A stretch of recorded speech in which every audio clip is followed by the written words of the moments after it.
So, out of the box, we have the limited edition Kong Studio Super Saiyan Blue 3 KaioKen Goku Battle Damage version.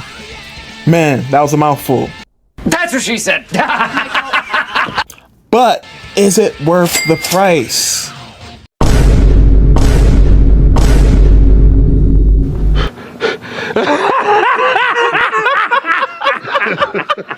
You lying to me. You seen those prices just now? But I'ma still present y'all the figure and y'all can come to the conclusion on whether it's worth it yourselves.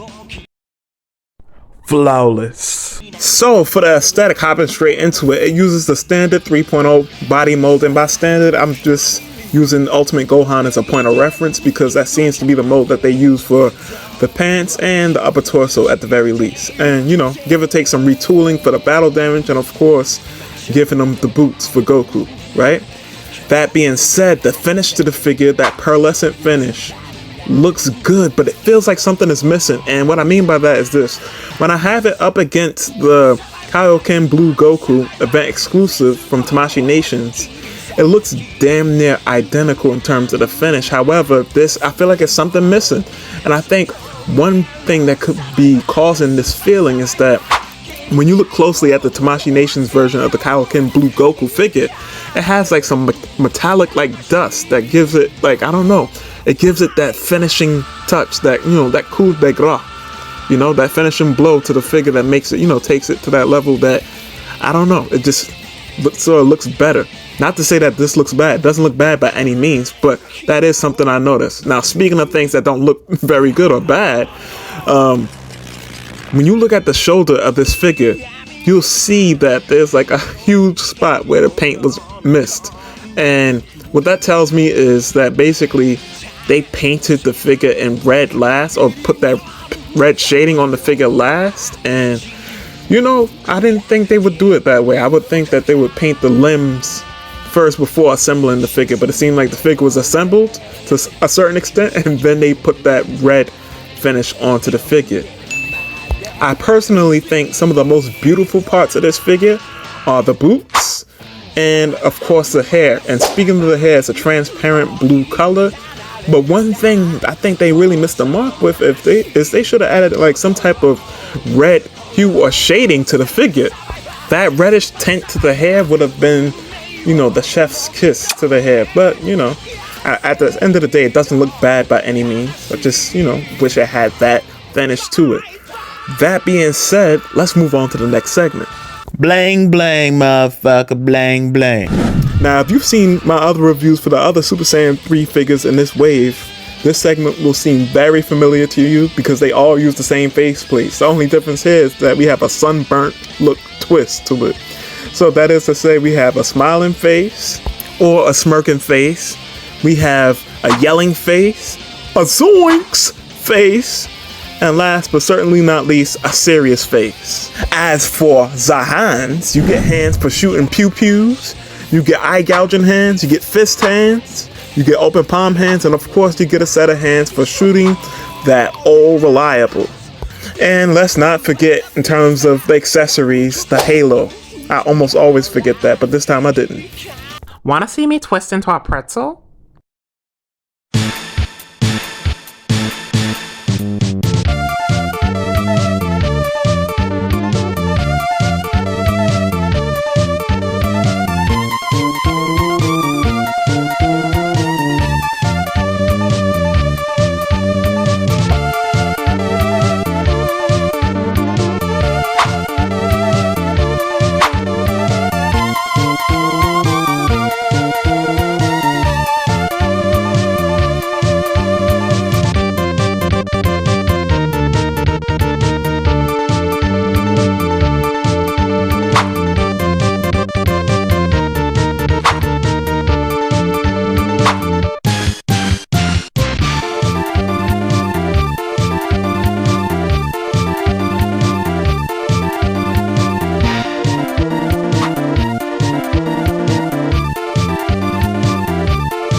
disappointing.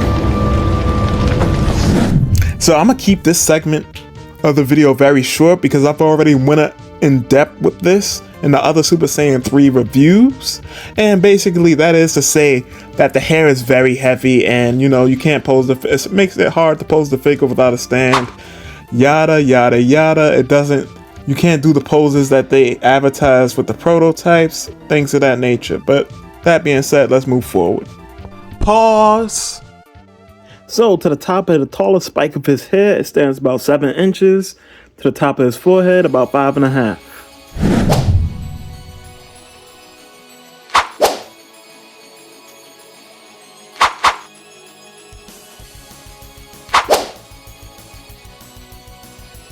Room. Shambles. As for your kit bashing with this figure, if you cared to, we have the KaioKen power level 180,000 Goku head sculpt on here, the one that's, you know, being pushed upwards. And as you can see, the skin tone is a bit too red for this figure, and the same thing goes with the other hair sculpt that comes in with that figure.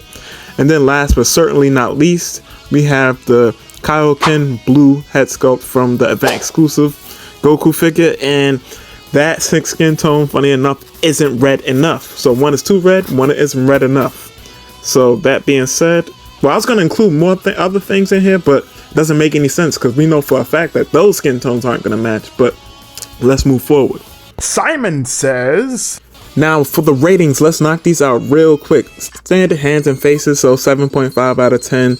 Articulation, 8 out of 10. I think it's good. It's just mainly the heavy ass hair that's really hindering everything. If you put the other head sculpts on, it works perfectly fine. It's perfectly functional. And the aesthetic, 8.5 out of 10. I do really like the aesthetic of this figure. Now, is it worth the price? If you didn't figure it out already by now, that's a resounding no. It's not worth the price. Now, there is a glimmer of hope. You know, there is a silver lining. What I mean by that is this. Beast Deities, because Beast Deities is Kong Studio, for those that don't know, they are releasing another wave of Gokus. Even though they're not Super Saiyan 3, one of the figures in that wave is a Kaioken Blue Goku. And it is ever so slightly battle damaged, but that is still up for pre-order as we speak. So you don't have to pay whatever exorbitant prices that you've seen, whether it was in the beginning of the video or this point in the video for this figure, you know? But I also know that some of y'all are big ballers. You know, I often say at the end of these videos, yo, it's up to you how you spend your money. And, you know, a lot of people's like, obviously, Bomb. Well, the reason why I say that is because, you know, you'll be in disbelief how much money people will spend on one particular figure. I'll give you an example, Broly. And then also think about this. For Metal Cooler, there was people buying 6 copies. I remember seeing a guy that bought 6 copies of Metal Cooler. That was a $120 figure, and they bought 6 copies. 6 copies. So some of y'all are big ballers, you know. Y'all got money to spend and splurge with. So that's why I always say that. But with all this being said, you know, I'm always appreciative for the support. You know, more reviews coming soon. You know, I'm turning into Mr. Matter of fact, I was gonna say I'm turning into Mr. Consistent. I am Mr. Consistent. You know. But with that being said, this has been Bombastic Plastic. Stay fantastic and have a blessed day.